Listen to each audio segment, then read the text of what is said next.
బిడ్డను పోగొట్టుకొని మీరు పడుతున్న బాధ ఏ తల్లిదండ్రి పడొద్దని మీరు ఈ కట్టుబాటు పెట్టుంటారు. కానీ ఇప్పుడు ఏమైందోరా, మీరు పడుతున్న బాధనే ఊరందరికీ పంచుతున్నారు. మీరు చంపిన ఆ శివగాని తల్లిదండ్రులు సంతోషంగా లేరు. ప్రేమికుని పోగొట్టుకున్న ఈ సంజయ్ సంతోషంగా లేదు. చస్తూ బతుకుతున్న సంజయ్ని చూస్తూ వాళ్ళ అమ్మనైనా సంతోషంగా లేదు. ప్రేమించిన పోరాళ్ళందరూ సంతోషంగా లేక, వాళ్ళని కన్నోళ్ళు సంతోషంగా లేక, ఇంకెందుకు దొరా ఈ కట్టుబాట్లు పొందబెట్టనిక? ఈ కట్టుబాటు ఇట్లే కొనసాగితే ఊరంతా ఒళ్ళకాడైపోతుంది దొరా. ఊరికి ఉత్తరం ఉండు కాదు దొరా, ఊరే ఉత్తరాలు ఉండిపోతుంది. తను వర్షంలో తడుస్తుందేమోనని ఊరంతా పందిరేయాల్సిన అవసరం లేదు దొరా. తన పక్కన గొడుగు పట్టుకొని నడుస్తే చాలు. 2 నిండు ప్రాణాలు పోతే తప్ప మీకు ప్రేమ విలువ తెలియదా?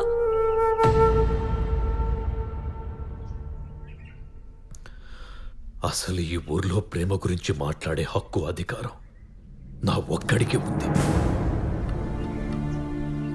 ఒకే రోజు నా భార్యని బిడ్డను పోగొట్టుకుని 30 ఏళ్లుగా ఒంటరిగా బాధను అనుభవిస్తున్నా. తల మొండెం ఎప్పుడూ అతుక్కునే ఉంటాయి, కానీ తల బరువు మొండానికి, మొండెం బరువు తలకి అస్సలు నిలవదు. ఒక్క ఉరికి వేలాడుతున్నప్పుడు తప్ప. తలకాయ బరువు మొండానికి, మొండెం బరువు తలకాయకి. అంటే తల్లిదండ్రుల ప్రేమ పిల్లలకి, పిల్లల ప్రేమ తల్లిదండ్రులకి తెలవాలనే ఈ కట్టుబాటు. మా తాత ముత్తాతల హయాం నుంచి వస్తున్న ఈ కట్టుబాటుకి ఇప్పటిదాకా మేము కట్టుబడే ఉన్నాం. ప్రేమను ఒప్పుకుంటే అటుబోండి, ప్రేమను ఒప్పుకోకపోతే ఇటురండి అని ప్రతిసారి మీకు నేను అవకాశం ఇచ్చిన ప్రతిసారి మీ చేతుల కర్రలేసినాయి గాని మీ మనసులో ఉన్న మాట బయటికి రాలే.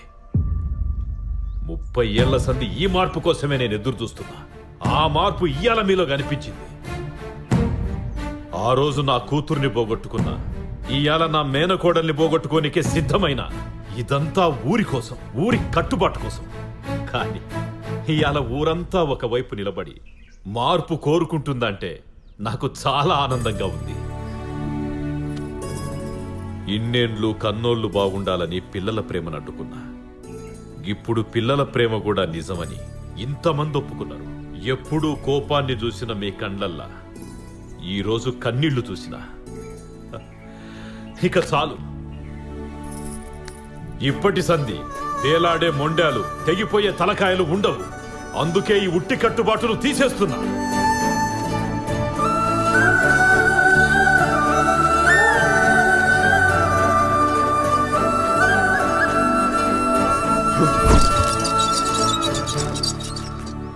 ఇప్పటి సంధి పర్వతగిరిలో ఉట్టెగిరిందంటే అది కృష్ణాష్టమి ఉట్టే.